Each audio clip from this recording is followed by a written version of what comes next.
Level 1. You survived the war.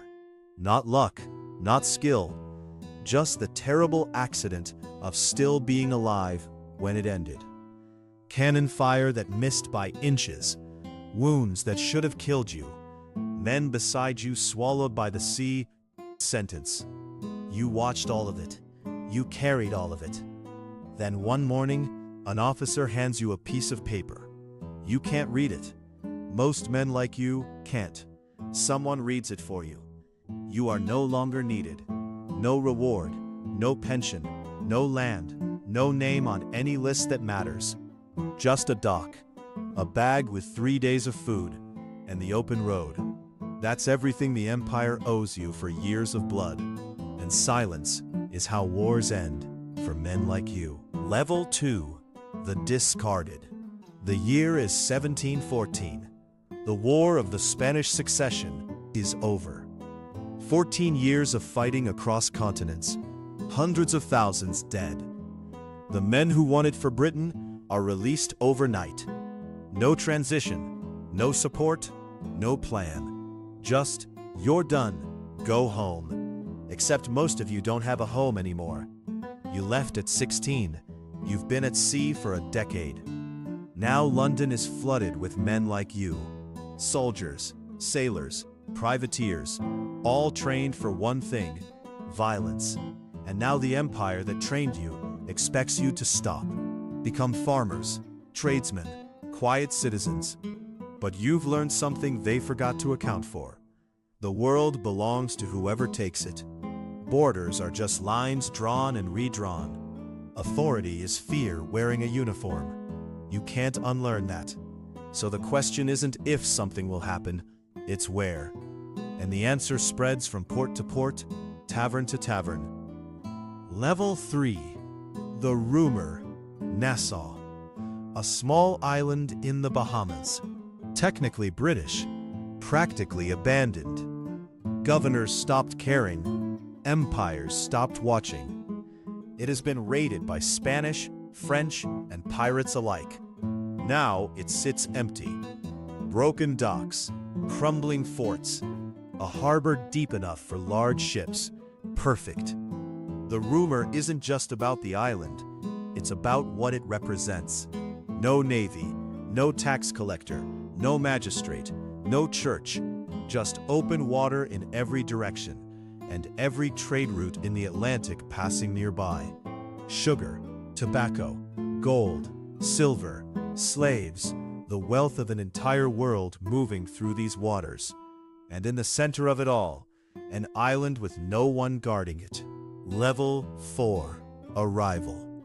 The first thing you notice is the silence. No energy, no danger, nothing like the stories. Just rotting wood, sun-bleached walls, a harbor that smells like abandonment. Then you wait, and ships begin to arrive. One by one, then in groups. And every man who steps off looks the same. You recognize it instantly, because it's in you too. The look of someone who has been told their worth and stopped believing it. Former Navy sailors, privateers without contracts, merchant crews tired of serving others, escaped slaves who chose the sea over chains. All of them here. All of them finished. Nassau doesn't feel like a city. Level 5. The Golden Age begins. Within months, Nassau transforms. Hundreds of men become thousands. Taverns rise overnight. Markets follow. An economy built entirely on stolen goods takes shape. Ships leave, ships return. Everyone eats, everyone drinks. No one answers to anyone. For a moment, it feels like freedom. Not the idea of it, the actual feeling of waking up and owning your day. But freedom without structure becomes chaos, and chaos always turns inward. Too many armed men, too many rival crews, too many disputes over the same prize. Soon, men start dying, not from navies, from each other. Nassau is beginning to collapse, unless something impossible happens. Level 6. The Code. Benjamin Hornigold steps forward. Not the most feared man there, the most intelligent. He proposes order. Not the king's law, not the navy's law, something they write themselves, a code. Crews vote for their captain. Captains can be replaced.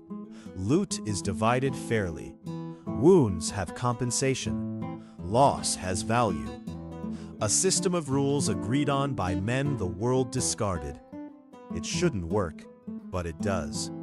Conflicts decrease, loyalty increases, stability appears where there was none. For the first time, Nassau feels real. Level 7. Blackbeard. Edward Teach arrives. Blackbeard. History turns him into a monster. The truth is sharper. He understands fear better than violence. Before battle, he lights slow-burning fuses in his beard. Smoke wraps around his face.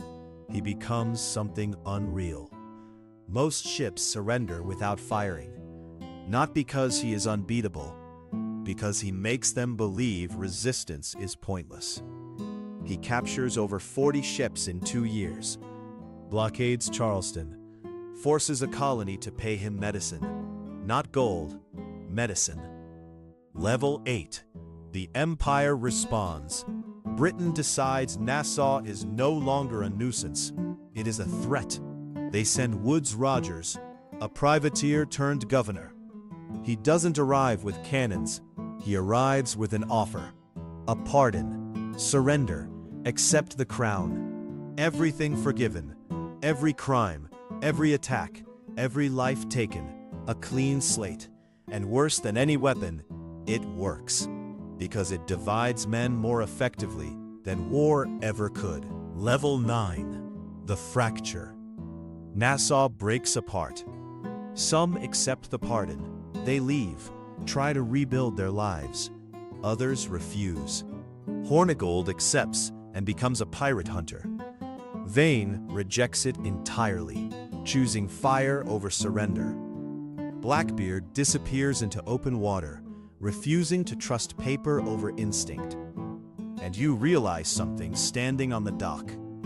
This was never just piracy. It was a question of whether people like you are allowed to exist outside control. And the answer is no. Level 10. The Last Stand. Those who refuse do not surrender easily. Night raids, burning ships, vanishing into waters the Navy cannot map. For a time, it works. Ships disappear. Crews vanish. The Empire spends more chasing you than you are worth. But the Empire has patience.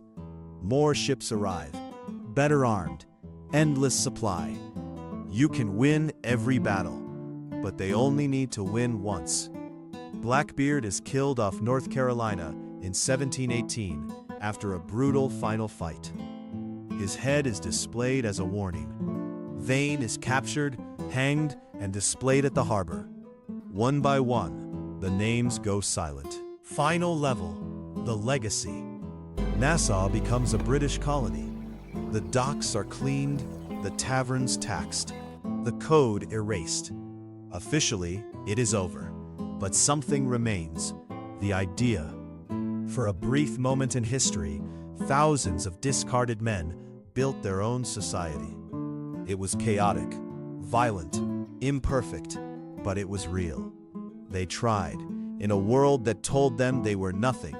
They tried to build something of their own. Blackbeard, Vane, Hornigold, Anne Bonny, Calico Jack, gone, reduced to names, then myths, then entertainment.